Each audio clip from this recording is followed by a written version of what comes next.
2 दिवसापूर्वी मी एक व्हिडिओ बनवला होता. सुरेशराव कुटे आणि त्यांची जी पतसंस्था आहे ज्ञानराधा याविषयी एक मी पॉझिटिव्ह व्हिडिओ बनवला होता. बऱ्याच जणांना तो आवडला, तो व्हायरल गेला. खूप जणांना तो आवडला, चांगल्या कमेंट आल्या, मला मेसेज आले व्हॉट्सअपवरती. अनेकांनी मला मेसेज केले की खूप चांगला व्हिडिओ आहे, आपण खूप चांगला मुद्दा मांडलेला आहे.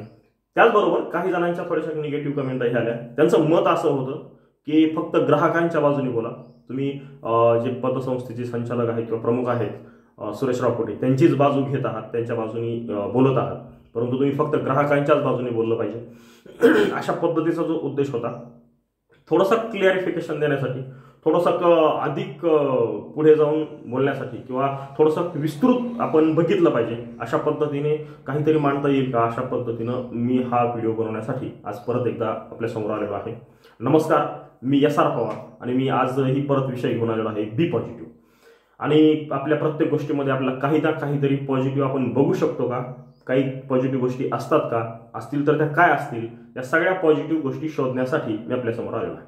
तर विषय असा आहे की बीड जिल्ह्यामध्ये जे सुरेश कुटे आहेत, उद्योजक आहेत, आणि त्यांची जी पतसंस्था आहे ज्ञानराधा जी बंद पडलेली आहे, लोकांचे हजारो कोटी रुपये त्याच्यामध्ये अडकलेले आहेत आणि आरोप प्रत्यारोप चालू आहेत. ते सुरेश कुटे पुन्हा पुन्हा येऊन सांगतायत की मला पैसे द्यायचे आहेत वगैरे वगैरे, आपल्या सगळ्यांना बऱ्यापैकी माहीत आहे. पण जे बीडच्या बाहेरचे जे लोक आहेत त्यांच्यासाठी मी थोडक्यामध्ये थोडंसं विश्लेषण करतो.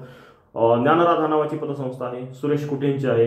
सुरेश कुटे हे द कुटे ग्रुप या ग्रुपचे किंवा उद्योग समूहांचे ते प्रमुख आहेत आणि त्यांची जी पतसंस्था आहे ती बंद पडलेली आहे. 7-8 महिन्यापासून बंद आहे. त्याच्यामध्ये लोकांचे हजारो कोटी रुपये गुंतलेले आहेत आणि जे सुरेश कुटे अजूनही द्यायला तयार नाहीत. ते वेगवेगळ्या तारखा देत आहेत, अजून पैसे मिळालेले नाही.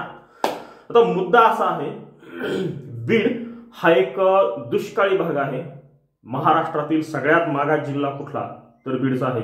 बीडमधले हजारो नव्हे लाखो लोक, तरुण आणि कुटुंबाचे कुटुंब पुण्याला आणि मुंबईला स्थायिक झालेले आहेत, तिथून स्थलांतरित झालेले आहेत. हे वास्तव आहे.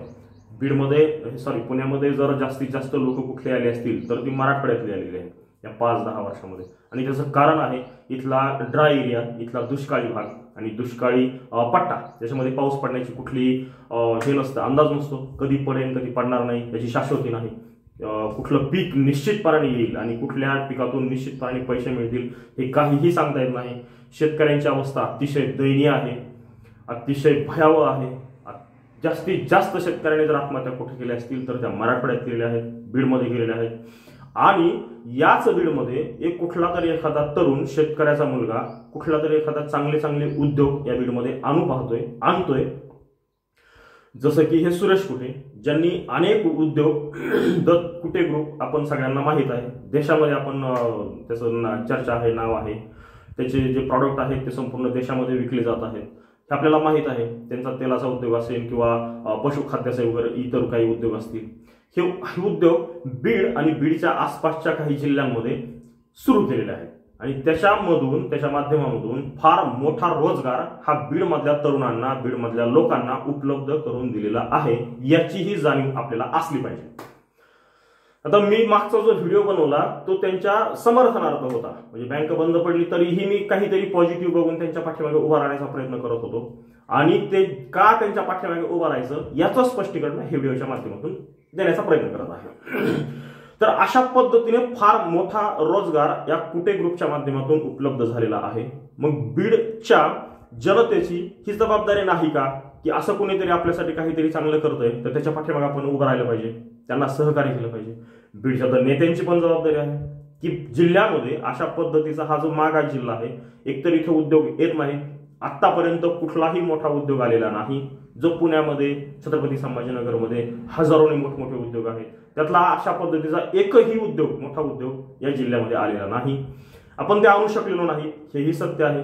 मग जर कुणीतरी असे मोठमोठे उद्योग इथं चालवत आहे तर त्याला सहकार्य करणं ही आपली जबाबदारी नाही का? सरकार म्हणून सरकारची जबाबदारी नाही का? इथले जे नेते आहेत, जिल्ह्याचे जे म्हणून कोणी नेते असतील, काही खासदार असतील, काही आमदार असतील, काही मंत्री महोदय असतील, त्यांच्या सगळ्यांची ही जबाबदारी नाही का की जिल्ह्यासाठी आपण तर काही करू शकलेलो नाही, आपण तर अशा पद्धतीचे मोठमोठे उद्योग आणू शकलेलो नाही. मी फक्त उद्योगाविषयी बोलतोय. म्हणजे असं होईल की मग सरकार कोणीतरी विकास केला नाही का, रस्ते आले नाहीत का, मग केले नाही का, अशा पद्धतीने मला विश्लेषण करायचं नाही. मला फक्त उद्योगाविषयी बोलायचं आहे. बीडमध्ये मोठमोठे उद्योग आपण आणू शकलेलो नाही. मग जर कुणी इथलाच व्यक्ती जर असे मोठमोठे उद्योग या ठिकाणी उभे करत असेल, इथल्या लोकांना रोजगार देत असेल आणि हजारो लोक त्याच्यामध्ये रोजगार घेत असतील, नोकऱ्या करत असतील, त्यांचे कुटुंब चालत असतील, तर मग अशा मोठ्या लोकांना किंवा अशा काही उद्योजकांना आपण का जपू नये आणि त्यांना सहकार्य का करू नये, केलं पाहिजे. कारण ही इथल्या लोकांची आवश्यकता आहे, नीड आहे, गरज आहे. कारण असे उद्योग आपण तर काय आणू शकलो नाही, ज्यांनी उभे केलेले आहेत त्यांना मदत करण्याची जबाबदारी ही आपल्या सगळ्यांची आहे, या सगळ्या नेत्यांची हे आहे. याचा अर्थ असा नव्हे की त्यांनी कुठली तरी पतसंस्था सुरू केली, ती बंद पाडली, लोकांचे पैसे बुडवले, म्हणजे त्यांना देऊन टाका, अशा पद्धतीने मी अजिबात बोलत नाही. ते पैसे सुरेशराव कुटे यांनी ते दिलेच पाहिजेत, त्याची देण्याची मानसिकता आहे असं मी मागच्या व्हिडिओमध्ये बोललेलो आहे. नव्हे, त्यांनी लवकरात लवकर जितकं म्हणून शक्य आहे त्यांनी ते फंड उपलब्ध करून प्रत्येक व्यक्तीचा शेवटचा रुपया सुद्धा सगळ्या लोकांना तो दिला पाहिजे, वाटला पाहिजे. आणि लोकांची ही जबाबदारी आहे की आपल्या जिल्ह्यातला, आपल्या मातीतला हा जो उद्योजक पुढे जात आहे, पुढे जाऊ पाहत आहे, ज्याच्यामध्ये आपलाच फायदा आहे, त्याला सहकार्य करण्याची भूमिका आपली सुद्धा सगळ्यांची असली पाहिजे. बीडमधल्या नेत्यांचीही असली पाहिजे आणि मुंबईमध्ये किंवा महाराष्ट्रात जे शासनकर्ते आहेत त्यांची ही जबाबदारी आहे की तुम्ही बीडमध्ये आतापर्यंत असे उद्योग आणू शकलेला नाही, परंतु बीडचाच एक तरुण जर या ठिकाणी उद्योग उपलब्ध करत आहे, उभे करत आहे, तर त्याला सहकार्य करण्याची जबाबदारी शासनाची सुद्धा आहे. मग ती मुख्यमंत्री महोदयांची असेल किंवा इतर ते उद्योगमंत्री असतील किंवा सगळ्या मंत्रिमंडळाची असेल, या सगळ्यांची जबाबदारी आहे की या माणसाला जपलं पाहिजे आणि त्यांच्या पाठीमागे आपण खंबीरपणे उभं राहिलं पाहिजे. संकटात उभं राहून त्या जे काही प्रॉब्लेम असतील, ज्या समस्या असतील, त्या तेवढ्या काळामध्ये त्यांच्या पाठीमागे आपण सगळ्यांनी उभं राहिलं पाहिजे. मी एक वेगळा मुद्दा मांडला, याच्यामध्ये काहीतरी पॉझिटिव्ह बघण्याचा प्रयत्न केला, पॉझिटिव्ह मुद्दा मी मांडला. आपल्यापैकी ज्यांना हा मुद्दा पटला असेल त्यांना एक विनंती आहे की कृपया हा जो व्हिडिओ आहे किंवा याच्यासारखे इतर काही व्हिडिओ असतील युट्यूबवरती, तर ते व्हिडिओ शेअर करा, त्यांना सपोर्ट करण्याचा प्रयत्न करा. काही दिवस थोडंसं थांबा, तर थोडासा त्यांना वेळ द्या, हे व्हिडिओ शेअर करा, माझाही व्हिडिओ शेअर करा. आपण माझ्या चॅनलवरती नवीन असाल तर कृपया माझं चॅनल सबस्क्राईब करा, बेल आयकॉन दाबा, कमेंट करा, लाईक करा, एवढंच विनंती करतो आणि या ठिकाणी थांबतो. धन्यवाद.